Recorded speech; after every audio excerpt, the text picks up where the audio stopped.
Welcome back, everyone, for another deep dive. This time, we're looking at a topic that's maybe not what you'd expect for a food podcast, Right. but it's really fascinating. We're talking about dairy farms Okay. and immigration and how those two things are actually really connected. Yeah, they are more than you think. Definitely. So we found this CBS News article that focuses on a dairy farm in Wisconsin, and it got us thinking about the bigger picture, like what happens to these businesses if immigration policies get stricter? Right. It's a big question. Yeah, so the article talks to this guy, John Rosenow. He's a fifth-generation dairy farmer. Wow. Fifth generation. I know, it's crazy, right? He's got this huge operation over 900 acres and more than 600 cows. That's a lot of cows. Yeah, and a lot of milk. And he says that 90% of his workforce are immigrants. Wow. 90%. Yeah, and here's where it gets really interesting. He said that if he had to hire American workers to do the same jobs, he'd have to pay them like $100,000 a year. Wow. That's a lot. Right, for like a 40, 50-hour work week. That's a huge difference in labor costs. Yeah, and thinking about it, it makes sense why so many dairy farms rely on immigrant labor. Totally. I mean, the work is really demanding long hours, often difficult conditions. Yeah. And the profit margins in the dairy industry are already pretty slim. Yeah, so you can see how finding American workers who are willing to do those jobs at the wages farms can afford to pay would be tough. Exactly. And it makes you wonder about the vulnerability of the industry as a whole. Right. What happens if there's a sudden shift in immigration policy? Exactly. You could see price increases, Yeah, shortages, even businesses shutting down. it's kind of scary to think about. It is. And it's not just limited to dairy either. Oh, really? A lot of agricultural industries in the U.S. rely heavily on immigrant labor. Huh. So this could have a ripple effect way beyond just milk and cheese. Absolutely. It could impact the entire food system. Wow, so this is getting more and more complex. Yeah, it really is a lot to think about. So let's talk about the human side of this. The article also introduces us to Kevin, who works for Rosenow.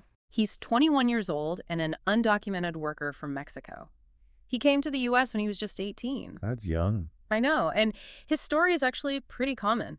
A lot of young people from Mexico and Central America come to the U.S. looking for better economic opportunities. Right. They're willing to do jobs that a lot of Americans aren't. And they often send a lot of their earnings back home to support their families. Yeah, those remittances can be a lifeline for families in other countries. It's a huge part of the global economy, actually. Absolutely. So Kevin starts work at 3 a.m. 3 a.m. Yeah, can you imagine? That's tough. And he sends money back to his family in Mexico. It's a big sacrifice. It is. But here's the thing that I found so interesting. The article highlights this contrast between Rosenow and Kevin. Oh, Or Rosenow. The farmer, he's really worried about the possibility of increased immigration enforcement. I can see why he would be. He even said he'd be out of business if his workers were deported. Yeah, his entire operation depends on them. But Kevin, the undocumented worker, he actually doesn't seem as worried. Really? Yeah, he talked about how during the Trump administration, there were all these promises about mass deportations, but they didn't really happen. Right. There's often a gap between the rhetoric and reality when it Mhm. comes to immigration. Exactly. And Kevin said he felt fear back then, but not so much now. That's interesting. It makes you think about the psychological toll that all this uncertainty takes on immigrant communities. It does. It's almost a paradox. You'd think Kevin would be the one living in fear, but it's the employer who's more worried. That's a good point. I- It's complex. It really is. So what do you think's going on there?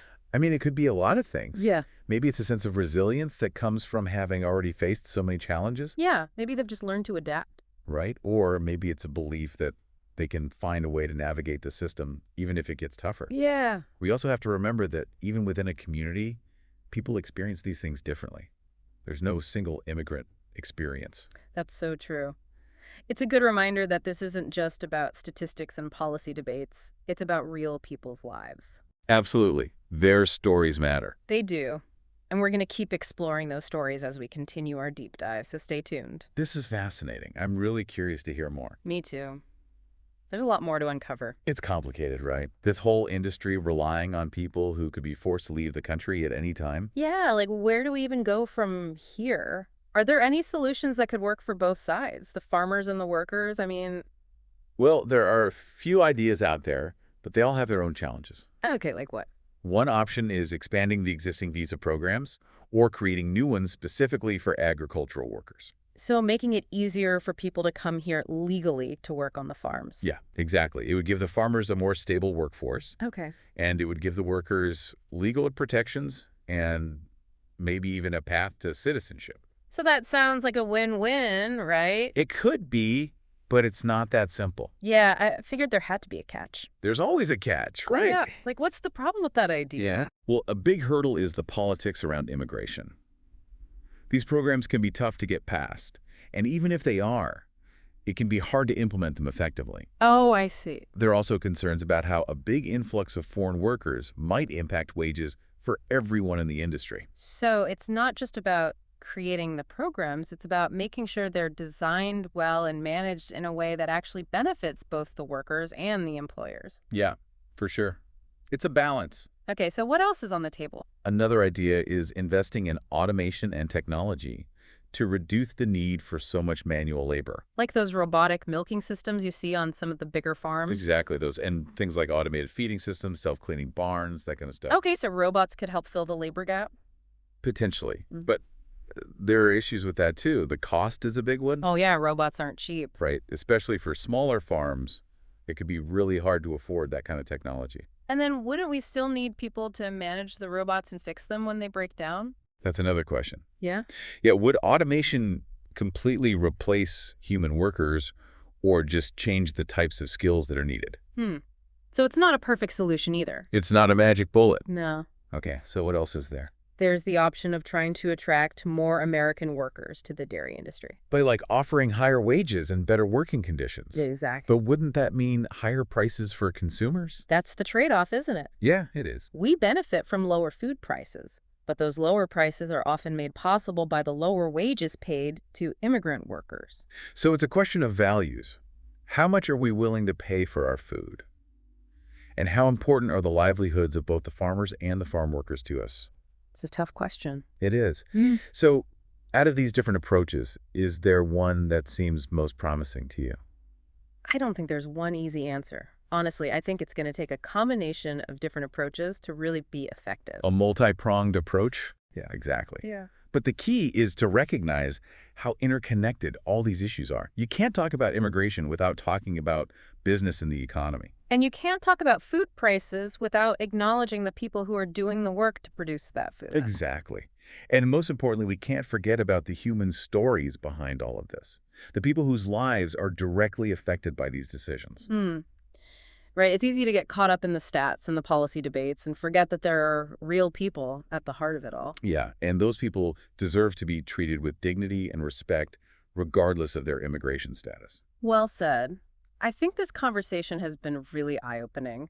It's amazing how something like a carton of milk can connect to so many bigger issues. It is right. I mean, it's making me think about the choices I make as a consumer and how those choices impact the lives of people I may never meet. Yeah, it's a powerful realization. You're not just buying a product, you're part of a system. I am. So what can our listeners do to learn more and maybe even make a difference on this issue? That's where it gets really interesting. You're not just a passive listener, you know? Yeah. You can be a part of the solution. So it's not just about which brand of cheese we buy. It's about understanding where our food comes from and who's producing it. Exactly. Yeah. Pay attention to what's happening in your community and at the national level. There are organizations working on these issues. Immigration reform, farm worker rights, sustainable agriculture. Find one that you connect with and get involved. To be an informed consumer, make conscious choices and support the things you believe in. Exactly. And don't be afraid to ask questions even if they seem uncomfortable. The more we understand about these complex issues, the better equipped we'll be to create positive change. Wow, it's amazing how deep this goes, right? Wait, I mean, we started with a simple carton of milk, and now we're talking about all these huge issues. Yeah, it's a real rabbit hole. It is. It's like you pull on one thread and the whole sweater unravels. Everything's connected. It really is. Okay, so before we wrap up, I want to try to look ahead a little bit. What does the future hold for dairy farms and immigration? Like, what if things keep going the way they are with stricter and stricter immigration enforcement? Well, if that happens, I think we're going to see a lot of pressure on the industry. If there aren't enough workers to keep things running, Yeah. especially the smaller farms with smaller margins, they might really struggle to survive. So fewer farms and probably higher prices at the store. It's likely, yeah. I mean, when supply goes down and demand stays, the same prices go up, and those costs usually get passed along to the consumer. Yeah. No one wants to pay $5 for a gallon of milk. Right, exactly. And it might not just be about price either. We might see less variety in dairy products, too. Oh, really? Yeah, if smaller local producers can't stay afloat, the bigger industrialized farms might take over. So less focus on organic or sustainable practices, maybe? It's possible. And of course, we can't forget about the human side of things. Increased immigration enforcement means families being separated, communities disrupted. It would be really tough for a lot of people. Yeah, absolutely. Okay, so let's imagine something different for a second. What if things changed and there was actually a pathway to legalization for undocumented workers? I know it's a big what if, but how do you think that would impact the dairy industry? Well, it would be a huge shift. Yeah. For one thing, it would create a lot more stability in the workforce. So farms would know they have reliable labor and the workers would have more security and protection. Exactly. It could be a win-win. And it could even lead to better working conditions and higher wages. Possibly. Yeah, if workers have legal status, they're in a stronger position to advocate for their rights. Right, it makes sense. Of course, there would still be challenges. I mean, figuring out how to implement a program like that, dealing with the inevitable bureaucratic hurdles. Yeah, for sure. And there would probably be pushback from people who oppose any kind of amnesty. Oh, absolutely. There will always be people who disagree. That's true. But it sounds like it could be a positive change overall, at least for the dairy industry. Could be. Yeah, it's definitely something to think about. It is. I mean, it's impossible to predict the future, but these what-if scenarios are really helpful for thinking about the consequences of our choices. Absolutely. It helps us to think more critically about the systems we're a part of. So if our listeners want to dive deeper into this issue, what would you recommend?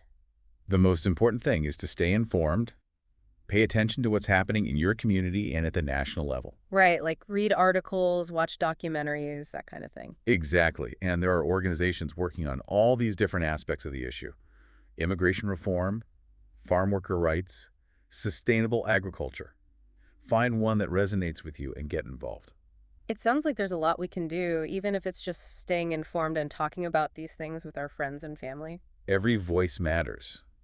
You know, the more we talk about these complex issues, the more likely we are to find solutions that actually work. Solutions that benefit everyone. It's exactly. The farmers, the workers, the consumers, it's all connected. Well, this has been an incredibly insightful conversation. Thank you so much for joining us and sharing your expertise. It's been my pleasure, honestly. This has been a really fascinating discussion. It has. And for all our listeners out there, keep questioning, keep learning, and keep those deep dives going. We'll see you next time. Until then.